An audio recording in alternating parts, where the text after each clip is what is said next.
एक ऐसा शहर जिसकी पहचान रेशम के धागों से बुनी है।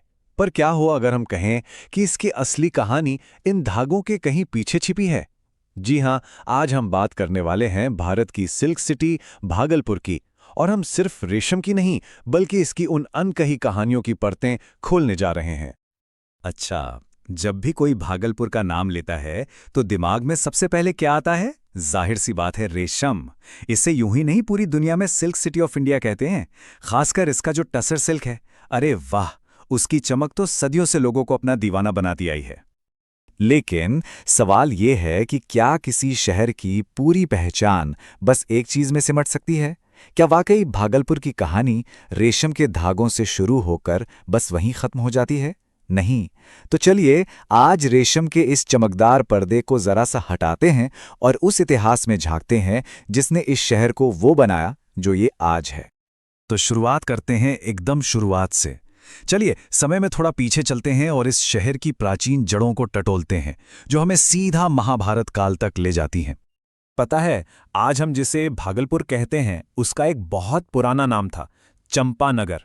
ये कोई मामूली जगह नहीं थी, बल्कि ये गौरवशाली अंग महाजनपद की राजधानी हुआ करती थी। जी हां, वही अंग प्रदेश जिसका नाता सीधा जुड़ता है महाभारत के महान योद्धा दानवीर कर्ण से। और उस जमाने में ये सिर्फ एक राजधानी नहीं थी, बल्कि व्यापार और ज्ञान का एक बहुत बड़ा गढ़ थी। अब जरा इस शहर के सफर पे नजर डालते हैं। देखिए, प्राचीन काल में तो ये अंग की राजधानी थी ही। उसके बाद मौर्य और गुप्त काल आया, तब भी इसका रुतबा कम नहीं हुआ। फिर आए मुगल, और गंगा नदी की वजह से ये एक बहुत बड़ा ट्रेड रूट बन गया। और मजे की बात यह है कि यहीं से इसके टसर सिल्क की शोहरत पूरी दुनिया में फैली। आखिर में 1765 के बाद ब्रिटिश राज आया और यहाँ एडमिनिस्ट्रेटिव डेवलपमेंट हुआ। मतलब हर दौर ने इस शहर पर अपनी एक अलग छाप छोड़ी है। अब देखिए, किसी भी शहर की कहानी उसकी ज्योग्राफी मतलब उसके भूगोल के बिना अधूरी होती है। और भागलपुर की कहानी वो तो गंगा नदी के बिना सोची भी नहीं जा सकती, बिल्कुल भी नहीं। तो भागलपुर बसा है बिहार के दक्षिण पूर्वी हिस्से में। और यहां सिर्फ गंगा ही नहीं बहती, बल्कि कोसी, चंपा और चंदन जैसी कई नदियां हैं। और जाहिर है, इतनी सारी नदियों का मतलब है बहुत ही उपजाऊ जमीन। और यही सबसे जरूरी बात है, इन्हीं नदियों ने और खास तौर पर मां गंगा ने भागलपुर को एक ऐसी लाइफलाइन दी जो सदियों तक चली। और वो थी व्यापार की लाइफलाइन। सोचिए, नदी के रास्ते से ट्रेड करना कितना आसान था, और इसी वजह से यह शहर एक बड़ा इकोनॉमिक हब बन गया। तो इतिहास और भूगोल तो हमने देख लिया। अब बात करते हैं भागलपुर की संस्कृति की। और इसकी संस्कृति भी ना बिल्कुल इसके रेशमी कपड़ों की तरह है, कई अलग अलग रंगीन धागों से मिलकर बुनी हुई। इसकी जो सांस्कृतिक जड़ें हैं वो जुड़ी हैं सीधी अंग प्रदेश की प्राचीन परंपराओं से। और ये आज भी जिंदा हैं यहाँ की अंगिका बोली में, रीति रिवाजों में और लोक कलाओं में। अगर अध्यात्म की बात करें तो भागलपुर की पहचान सुल्तानगंज के भोलानाथ मंदिर से भी जुड़ी है। ये वही पवित्र जगह है जहां से विश्व प्रसिद्ध श्रावणी मेला शुरू होता है और लाखों, जी हां, लाखों कांवरिये देवघर के लिए अपनी यात्रा की शुरुआत करते हैं। यही नहीं, गंगा किनारे बसा कुप्पा घाट भी एक बहुत पवित्र स्थल है। जानते हैं क्यों? ऐसी मान्यता है कि ये महर्षि वाल्मीकि का आश्रम हुआ करता था और यहीं पर माता सीता ने भी कुछ समय बिताया था। ये बात इस जगह को एक अलग ही पौराणिक महत्व देती है। लेकिन रुकिए, भागलपुर की मिट्टी में सिर्फ आस्था और व्यापार ही नहीं है, यहां क्रांति की गूंज भी है।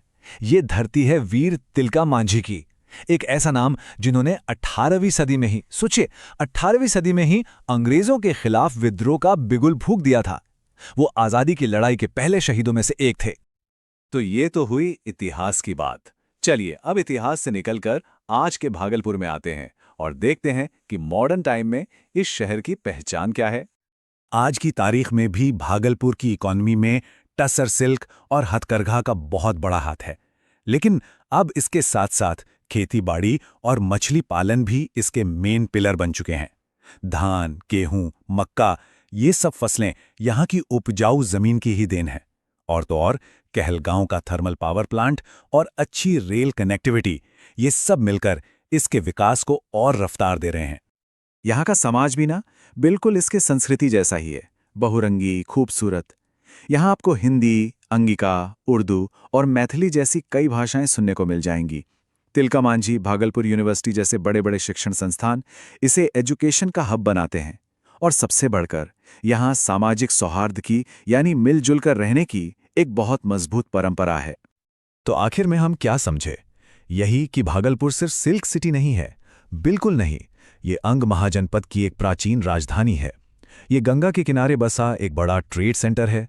ये एक गहरी आध्यात्मिक विरासत वाली जमीन है और साथ ही ये इंडस्ट्री, एग्रीकल्चर और एजुकेशन का एक मॉडर्न सेंटर भी है। असल में इसकी पहचान कई कहानियों का एक खूबसूरत संगम है। तो आखिर में बस एक सवाल बचता है, किसी शहर की असली पहचान आखिर होती क्या है? क्या ये उसकी सबसे मशहूर चीज से बनती है, जैसे भागलपुर का रेशम, या फिर ये उन अनगिनत अनकही कहानियों का जोड़ है जो उसके इतिहास में, उसकी संस्कृति में और वहां के लोगों के जीवन में बसी हैं? शायद असली पहचान इन दोनों के मेल में ही छिपी हो। क्या कहते हैं? सोचने के लिए एक बड़ा दिलचस्प सवाल है ना?